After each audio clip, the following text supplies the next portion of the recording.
नमूची है ना, और बृहस्पति ये चारों मंत्री थे, मैंने चारों मंत्रियों के लिए शास्त्र में हरा दिया। आचार्य महाराज ने कहा कि तुमने अनर्थ कर दिया, बोलो तुमने अनर्थ कर दिया, सारे संघ के लिए तुमने मरवा दिया। अब क्या होगा इसका, है ना गुरुवर, मुझे पता नहीं था, आपकी आज्ञा क्या है मुझे मालूम नहीं थी, तुमने सारे संघ को मरवा दिया। और सुसागर मुनिराज के पैरों के नीचे से जमीन खिसक गई, 700 मुनिराज की मृत्यु होगी। ओ, जहां पर चींटी को मारना पाप कहा गया है और वहां पर मेरे निमित्त से 700 मुनिराजों की हिंसा होगी, है ना गुरुवर, आप बताइए इसका उपाय क्या है, कैसे इसके लिए टाला जाए, है ना भगवान, आप मुझे बताइएगा, है ना, कैसे इसके लिए टाला जाए, कैसे संघ की सुरक्षा हो सकती है ना। तुमने संघ को मरवा दिया। हाय, उनके मुंह से शब्द निकल रहा था, लघु मुनि, वृद्ध मुनि, 700 मुनिराज बैठे हुए थे, है ना। सुसागर मुनिराज थर थर कांपने लगे, भगवान मैंने ऐसा कौन सा पाप कर लिया, है ना, तुम्हें उनसे शास्त्रार्थ नहीं करना था, तुम्हें उनके साथ में शास्त्रार्थ करके तुमने बिल्कुल अनर्थ किया है। वो रोने लगे, है ना, भगवान इस उपसर्ग का निवारण कैसे हो सकता है। तब मालूम गुरु ने कहा कि जाओ, जिस स्थान पर तुमने शास्त्रार्थ किया है उसी स्थान पर जाकर के तुमको रात भर खड़ा रहना है। अगर तुम रात भर खड़े रह जाओगे तो निश्चित मान करके चलो कि ये उपसर्ग टल सकता है। वे मंत्री चारों के चारों क्रोध से लाल हो रहे थे, बिल्कुल अजगर की तरह, और उन्होंने संकल्प कर लिया था कि आज 700 मुनिराजों को, है ना, इनके धड़ से चेहरा इनका अलग करना है, छत विच्छत करना है। इन्होंने मेरा घोर अपमान किया, घोर इन्होंने मेरा तिरस्कार किया, और लंबी लंबी तलवारें, धार वाली तलवारें लेकर के वह पहुंच गए। और वो सुसागर मुनिराज, क्या उनका धैर्य होगा, क्या उनका धैर्य होगा, भगवान मेरा कुछ भी हो जाए लेकिन मेरे कारण से संघ पर इतनी बड़ी विपत्ति आई और ये विपत्ति टल जाए, जैसे भी टले भगवान, है ना। नमोकार मंत्र पढ़ते पढ़ते वो उस स्थान पर पहुंच गए, है ना, 7 बजे प्रकाश में पहुंच गए, और वहां पर नमोकार मंत्र की आराधना करते हुए पूर्व की ओर मुख करके और वह खड़े हो गए और मन में नमोकार मंत्र सदा की भगवान उन 700 मुनिराजों की क्या हो, रक्षा हो, 700 मुनिराजों की रक्षा हो, भगवान इनका कुछ भी ना हो, है ना, भजी मेरी समाधि हो जाए, लेकिन भगवान हे जिनेंद्र, हे पार्श्वनाथ स्वामी, है ना, बस भगवान रक्षा करना, है ना, इन मुनिराजों की रक्षा करना। अनंतानंद सिद्धों का ध्यान करते हैं कि रक्षा करना। जैसे ही वो चारों मंत्री, बलि, पहला, नमूची और बृहस्पति, चारों के चारों, है ना, वो चंडाल चौकड़ी आती है और देखा, अच्छा, है ना, एक तरुण बैल यही है जिसने मुझे परास्त किया था। उन्होंने अपनी तलवारें खींच ली और तलवारें खींच करके एक साथ उनके ऊपर वो प्यार करने लगे, पहले इसके टुकड़े टुकड़े कर दिए जाएं, इसके बाद उन 700 को निपटाऊंगा, है ना, जिन्होंने मेरे से वार्तालाप नहीं की। और ऐसा क्रोध उनके अंदर भड़क रहा है, फुंकार रहे हैं। पर ये मत सोचना तुम लोग, है ना, कि दिगंबर मुनिराज का कोई नहीं होता है ना, सिर्फ मैंने कपड़े का त्याग किया है, समाज का त्याग नहीं किया है। ये ध्यान रख के चलना, जिसकी रक्षा कोई नहीं करता है उसकी रक्षा भगवान करता है ना। मैं उनसे नहीं लड़ूंगा, बोलो मैं उनसे नहीं लड़ूंगा, बोलो मैं उनसे नहीं लड़ूंगा। जिनके हाथ में तलवार है, बोलो मैं उनसे नहीं लड़ूंगा। जिनके हाथ में तलवार है पर मैं उन्हें जीत लूंगा। मेरे हृदय में प्यार है, मैं उनको जीत लूंगा। मेरे हृदय में, है ना, प्यार है। भगवान उन्हें सही सलामत रखना, बोलो भगवान उन्हें, हाथ उठाना, भगवान उन्हें सही सलामत रखना। जो मेरे से नफरत करते हैं, भगवान उन्हें, बोलो ना, भगवान उन्हें सही सलामत रखना। जो हमसे नफरत करते हैं, चलो कोई बात नहीं, प्रेम ना सही, नफरत ही सही, वो हमसे कुछ तो करते हैं। प्रेम ना सही, नफरत ही सही, वो हमसे कुछ तो, है ना, करते हैं। मुनिराज खड़े रहे, उन्होंने तलवारें निकाली, लेकिन नगर वन देवता जो था, देव जो वन में रहता था, उसने देखा कि इस निष्प्रयी दिगंबर मुनिराज के ऊपर तलवार का प्यार वो सह ना सका और चारों के लिए यूं तलवार किए उस देवता ने क्या कर दिया, कील दिया, चारों के लिए कील दिया। वो हिल भी नहीं सके, डुल भी नहीं सके।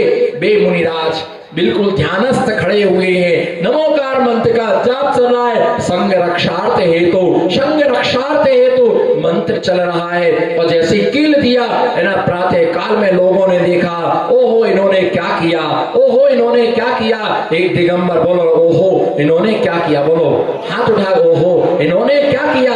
कैसे दुष्ट हैं, कैसे पापी हैं, कैसे अज्ञानी हैं, कैसे मिथ्या दृष्टि है, कैसे बहिरात्मा है ना, कैसे कर्म के मारे जिन्होंने मुनिराज की हत्या करने का एक जघन्य अपराध जिन्होंने किया है।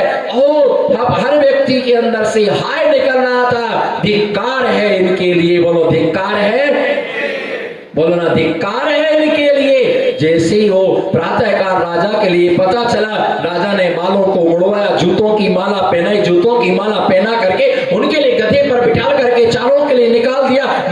जैसे ही वही निकल करके हस्तिनापुर नगरी में प्रवेश करते हैं। हस्तिनापुर नगरी में वहां पर जैसे ही पहुंचते हैं, और हस्तिनापुर नगरी में पद्म नाम का राजा है ना वहां पर रहता था, है ना वहां पर पद्म नाम का है ना राजा वहां पर रहता। उसके दो पुत्र थे, एक है ना महापद्म नाम का राजा था, उसका पद्म नाम का एक पुत्र था, और एक विष्णु नाम का पुत्र था, है ना जो पद्म महापद्म राजा था, है ना वह शेरथ नाम के राजा से परेशान रहता था। इन चारों मंत्रियों ने अपनी चातुरता से जाकर के मंत्री से पूछा, है ना राजा से पूछा कि आप उदास क्यों रहते हैं, आपको चिंताएं क्यों रहती है, क्या कारण आपकी चिंता रहने का है ना। उन्होंने कहा है ना कि सामने का राजा मुझे परेशान करता, मुझे बताइए मैं इसका उपाय। उसने कहा कि तुमने उपाय कर दिया तो तुम्हें जो मांगोगे तुम्हें मैं वो वरदान दूंगा। भैया ध्यान रख करके चलना, कभी किसी को वचन नहीं देना, कभी किसी के लिए वचन नहीं देना, है ना प्रवचन देना, पर किसी को वचन प्रेम में आकर के वचन नहीं देना, किसी से बदना नहीं। कोई कितनी भक्ति कर ले, कोई सोने के कलश से पांव पखार ले,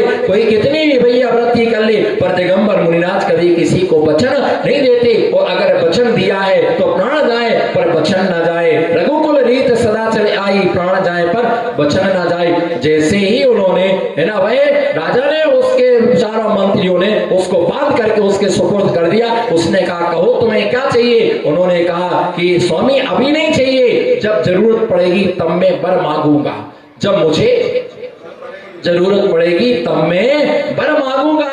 और वह चलता रहा। अचानक महापद्म के लिए, शायद विष्णु कुमार के लिए संसार से वैराग्य हो गया, और विष्णु कुमार ने मुनि पद के लिए स्वीकार कर लिया। महापद्म ने पद्म नाम के राजा को अपना राज्य पद दे दिया, और राज्य पद दे करके स्वयं है ना दीक्षित हो गया। पिता पुत्र दोनों दीक्षित हो गए, और पद्म क्या करने लगा, हस्तिनापुर में राज्य करने लगा। अकंपनाचार आदि 700 महामुनिराज उज्जैन से विहार करके और हस्तिनापुर नगरी की ओर जाते। साधु कहीं एक जगह नहीं रहता, ध्यान रख करके चलना। गुमास्ता नगर के चक्रवर्तियों, चैतन्य आत्माओं, दिगंबर महामुनिराज कभी एक जगह नहीं रहता। चातुर्मास होने के बाद तुम लाख जतन करोगे तो एक पल भी मुझे ठहरा ना पाओगे, तुम लाख जतन करोगे तो अभी तुम मुझे एक क्षण ठहरा ना पाओगे, है ना।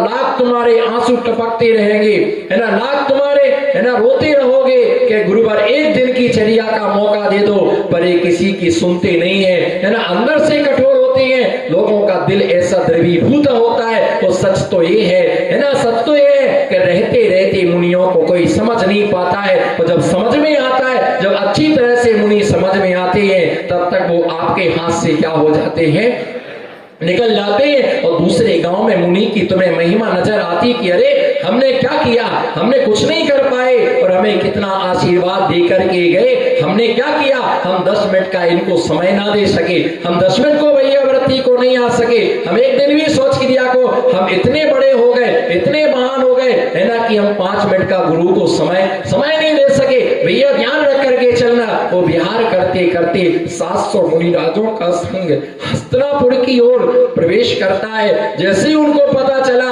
कि ये वे साधु यहाँ पर आए हैं, और उन्होंने कहा कि मेरा वर मुझे दे दीजिएगा, मेरा वर मुझे दे दीजिएगा। और उन्होंने वर मांग लिया, और वर में 7 दिन का राज्य उनके लिए दे दिया। जैसे ही 7 दिन का राज्य ले लिया और राज्य के अधिकारी बन गए। पद में कहीं पर चला गया, जैसे ही पद में कहीं गया, और वो 700 मुनिराज आए, उन्होंने वो कसाई से भरे हुए थे, नाक से भरे हुए थे, देश से भरे हुए थे। भैया भैया तुम कुछ ना कर पाओगे, तुम राग ही कर पाओगे, जल करके राख ही हो जाओगे, तुम कुछ भी ना कर पाओगे। किसी की आत्मा की अस्तित्व को विनाश करने वाला इस जमीन पर आज तक कोई नहीं हुआ। तुम मेरे शरीर के टुकड़े टुकड़े कर सकते, लेकिन आत्मा एक अखंड पिंड अमूर्तिक है ना, आतंकों गिर गया स्वामी मेरा आत्मा है, आत्मा का कोई बाल बाका नहीं कर सकता। वो 700 मुनिराज उद्यान में बैठे हुए थे और इन्होंने जाकर के नर यज्ञ अश्व यज्ञ चारों तरफ अग्नि जलाना चालू कर दी और उन मुनिराजों ने नियम संलेखना ले ली कि जब तक मेरा ये उपसर्ग चलेगा मैं आहार नहीं करूंगा। सब प्रकार के आहार, छोटे बाल मुनि, युवा मुनि, सब प्रकार के मुनि थे। अग्नियां जल रही है ना, झरनाटा हो रहा है, धुआं उनके मुंह में जा रहा है, नाक में उनके जा रहा है, किसी के बाल का हिस्सा जल रहा है। आपके सामने चित्र और चरित्र दोनों आपके सामने है, चित्त और चरित्र आपके सामने है, वो जल रहे हैं समता की मूर्ति और बिल्कुल बैठे हुए तटस्थ कि बचेंगे तो ही आहार करूंगा, नहीं बचा तो मैं चारों प्रकार के मेरे का आहार का है ना त्यागे। सारे नगर में हाहाकार मचा हुआ था। अगर तुम किसी एक मक्खी को जलते देख लो है ना, तो तुम्हारा देख नहीं सकते हो, और जहां पर 700 महामुनिराज है ना जल रहे हो, वहां पर क्या सब हाहाकार मचा हुआ था। सारी जगह नमोकार मंत्र के पाठ की भगवान इनकी रक्षा कैसे होगी, इन मुनिराजों को मैं कैसे बचा पाऊंगा। और जो पुरुष यहाँ पर जितने लोग इंदौर के बैठे, मैं कहूंगा है ना कि जिन लोगों के अंदर मुनियों की रक्षा करने की ताकत नहीं है, मैं वो शब्द आपके दिल को दहलाने वाले शब्द में आपके लिए बोल रहा, अपने कलेजे को पक्का करके रखना है ना, पक्का करके रखना है ना। जिसके अंदर दिगंबर मुनिराजों को जैन कुल में पैदा होने के बाद, जैन कुल में जन्म लेने के बाद, भगवान महावीर स्वामी के शासन में जन्म लेने के बाद, अगर तुम पिच्छी की और पिच्छी और कमंडल की और दिगंबर मुनियों की है ना उनकी रक्षा ना कर सके, तो घर में चूड़ियां पहन करके आपको बैठना चाहिए है ना, औरतों की तरह है ना, और औरतों की तरह आपके लिए चूड़ियां पहन करके अपने घर में बैठो है ना, बाहर निकलने की आपको जरूरत है ना, जरूरत नहीं है। तुम्हारा जन्म लेने का फायदा है ना, तुम्हारी माँ के ऊपर आंच आए वो बेटा क्या काम का है ना, ध्यान रख करके चलना। पहले हमारा समाज, आंखें खोल करके सुनना, पहले हमारा है ना समाज अरिहंतों के नाम पर बटा, संतों ने संभाला। पहले हमारा समाज अरिहंतों के नाम पर बटा, संतों ने संभाला, पंथ के नाम पर बटा, संतों ने संभाला, और आज हमारा समाज संतों के नाम पर बट रहा है। अब इसे कौन संभाले? आज हमारा समाज संतों के नाम पर बट रहा। ऐसा समय औरंगजेब ने जगह जगह मूर्तियों का संहार किया, और आपको बता रहा कि मथुरा में 6 महीने तक जिनागम, जिन शास्त्रों की 6 महीने तक होली जलती रही, कितने महीने तक? 6 महीने तक होली जलती रही, और हमारा समाज नंगी आंखों से देखता रहा है ना भाई, है ना। अनेक जगह मूर्तियों के सिर भंजन कर दिए गए, हम अपनी आंखों से देखते रहे। आज मुनियों की धज्जियां उड़ती हैं, हम क्या कर सकते हैं? हम क्या कर सकते? जो जिससे बंधा उसकी रक्षा में तैनात रहता, दिगंबर मुनिराजों की रक्षा ना कर सके, पिछी कमंडल की रक्षा ना कर सके, तो समझना कि हमारा जैन कुल में जन्म लेना क्या है ना, बेकार है। सिर्फ तुमने पैसा ही इकट्ठा किया है, धन ही इकट्ठा किया है, सबका सब यही पड़ा रह जाएगा। जैसे ही वहां पर है ना एक पर्वत पर सुत सागराचार्य नाम के आचार्य, ध्यान में श्रोता, सुत सागराचार्य नाम के आचार्य ध्यान में मग्न थे, और आकाश में श्रवण नक्षत्र चमकता है। जब जब भी किसी दिगंबर मुनिराज के ऊपर घनघोर उपसर्ग होता है, तो आकाश में श्रवण नक्षत्र की चीख निकलती है, और जब जब श्रवण नक्षत्र चमकता है, तब तब ये समझना चाहिए कोई मुनिराज विपत्ति के द्वार से गुजर रहे हैं, कोई मुनिराज विपत्ति के द्वार से कोई महामुनिराज गुजर रहे हैं। जैसे उनके मुख से हाय घनघोर उपसर्ग, रात्रि के काल में सुत सागराचार्य नाम के आचार्य महाराज के मुख से हाय दिगंबर मुनिराजों पर घनघोर उपसर्ग, मुनिराजों के ऊपर घनघोर उपसर्ग। वहां पर एक चुल्लक जी बैठे हुए थे, उन्होंने कहा कि मुनिराज रात्रि को बोलती नहीं है, मुनिराज रात को बोलते नहीं है, पर ये शब्द आपके किसके ऊपर भगवान बोलिएगा किसके ऊपर उपसर्ग हो रहा है, कौन कर रहा है। श्रवण नक्षत्र को चमकते देखा है, ये चीख रहा है श्रवण नक्षत्र 700 मुनिराजों के ऊपर हस्तिनापुर में, है ना, पद्म नाम के राजा के राज्य में घनघोर उपसर्ग अग्नि में जल रहे। भगवान बताइए इस उपसर्ग का निवारण कौन कर सकता है, ऐसा कौन है जो इस उपसर्ग का निवारण कर दे। तब मालूम उन्होंने कहा कि धरणी भूषण पर्वत पर विष्णु कुमार नाम के मुनिराज बैठे ध्यान में लीन हैं और उन्हें तपस्या के बल पर विक्रिया रिद्धि क्या हो गई है, सिद्ध हो गई है और उनके लिए पता नहीं है। तुम जाओ शीघ्रता से और उनसे कहे कि आओ कि महाराज ये ध्यान का समय नहीं है, आपको विक्रिया रिद्धि हो गई है, उपसर्ग आपको दूर करना है। वो क्षुल्लक जी विक्रिया के द्वारा तुरंत ही धरणी भूषण पर्वत पर वह पहुंच जाता है क्षुल्लक, और धरणी भूषण पर्वत पर जैसे ही वहां पर, है ना, पहुंचता है और जाकर के महाराज से कहा कि महाराज नमोस्तु, आप ध्यान में लीन हैं, है ना, 700 मुनिराजों पर घोर उपसर्ग हो रहा है और आप ध्यान कर रहे हैं, ये ध्यान का समय नहीं है, आपको विक्रिया रिद्धि सिद्ध हो गई है, आप अपना ध्यान समाप्त कीजिए। और विष्णु कुमार मुनिराज देखा मुझे विक्रिया रिद्धि सिद्ध हो गई, किसने बताया? सुत सागराचार्य नाम के, है ना, उन आचार्य महाराज ने बताया है कि आपके लिए विक्रिया रिद्धि क्या हो गई है, सिद्ध हो गई। उन्होंने जैसे ही अपना हाथ फैलाया, जैसे ही उन्होंने अपना हाथ फैलाया और वो सुमेरु पर्वत को भेदता हुआ आगे चला गया, है ना, जैसे ही पहला पद, है ना, मानसोत्तर पर्वत पर, दूसरा पद उन्होंने सुमेरु पर्वत, अरे मुझे विक्रिया रिद्धि हो गई, उन्होंने विक्रिया रिद्धि से महाराज आप तुरंत भेष सेच करके हस्ता पर पहुंचेगा और अपना एक 52 अंगुल का भेष, ब्राह्मण का भेष बना करके हस्तिनापुर पहुंचता है। पहले तो पद्म राजा के लिए खूब फटकारा, तेरा पिता मुनि है और तेरा भाई मुनि है, तुझे जरा भी लज्जा नहीं आई, इनके लिए राज्य देते, उपसर्ग हटाइएगा। पर वो बोलता मैं तो वचन से बद्ध हूँ, अब क्या कर सकते हैं। जैसे ही वो 52 अंगुल का रूप बनाकर के ब्राह्मण के रूप में वहां पर पहुंचता है और वहां पर जाकर के बलि आदि 4 मंत्रियों से बोलता है ना, तो जैसे ही पहुंचे उन्होंने कहा आइए, है ना, सोने पर सुहागा होगा, आइए आपको क्या चाहिए दक्षिणा में। उसने कहा मुझे दक्षिणा में आप क्या देना चाहती हैं, है ना। उसने कहा कि तुम क्या चाहते हो, जो तुम मांगोगे भाई तुम्हें मैं दूंगा। उसने कहा कि मुझे 3 नग जगह चाहिए, मुझे 3 नग जगह चाहिए, है ना। बोले अरे और कुछ मांगो, बोले नहीं मुझे कुछ नहीं चाहिए, मुझे 3 नग जगह चाहिए। चलो नाप लीजिएगा, इतना सा बामन ब्राह्मण कितनी जगह नापेगा, 3 नग जगह नापेगा, कैसे नापेगा। उसने कहा कि ठीक है, और विक्रिया के द्वारा पहला पैर उसने सुमेरु पर्वत पर, दूसरा पैर मानसोत्तर पर्वत, मानसोत्तर पर्वत के बाहर कोई मनुष्य नहीं जा सकता। बलि का सिर पकड़ा, बाल पकड़ा और उससे कहा कि बोल तीसरा पैर में कहां रखूं, तीसरा पैर में कहां रखूं,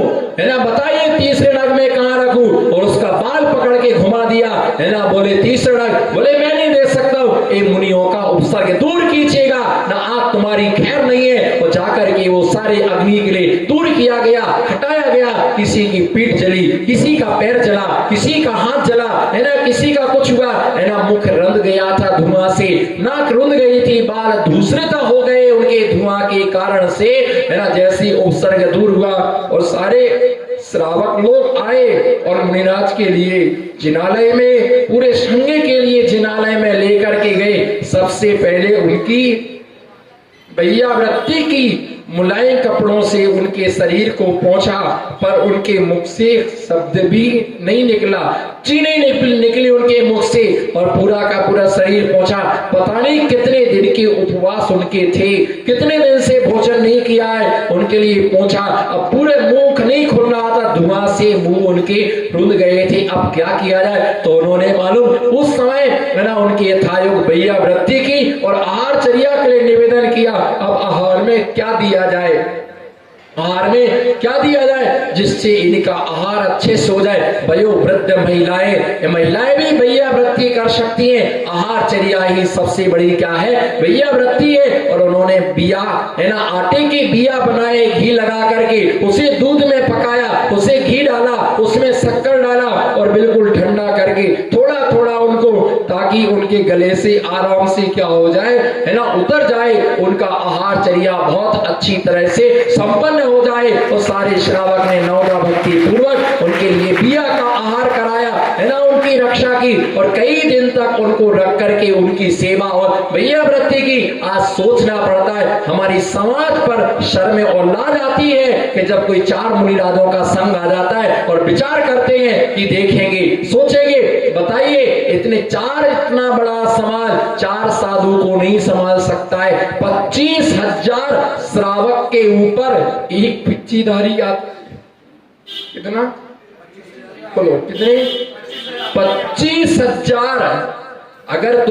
अगर बंटवारा करो कि इतने 1.25 करोड़ की पॉपुलेशन में सिर्फ 1500 साधु हैं, 25,000 श्रावक के ऊपर एक साधु आता है। सोचो, अगर हिस्सा बांट करो कि कितने श्रावक के बीच में, तो 25,000 श्रावक के एक पिच्छीधारी, मुनि नहीं बोल रहा हूं है ना, क्योंकि मुनि आर्का लक्ष्मण जी एक पिच्छीधारी तुम्हारे हिस्से में आएगा, उनकी भी हमल समाज जितना भी धर्म की प्रभावना है वो सब मुनियों की वजह से आज धर्म की प्रभावना। भैया मैं अपने लिए तो निकला ही हूं, पर अपने साथ साथ समाज का भी कल्याण हो। एक कथा हम अपने रूम में भी कर सकते थे, साधु के बीच में भी कर सकते थे, लेकिन भैया ये कथाएं कहां सुनने को मिलती हैं। साधु की रक्षा करना हमारा क्या है? धर्म है, हमारा कर्तव्य है। साधुओं की सेवा करना हमारा धर्म है, परम कर्तव्य है। आप श्रावक हैं, आप क्या है?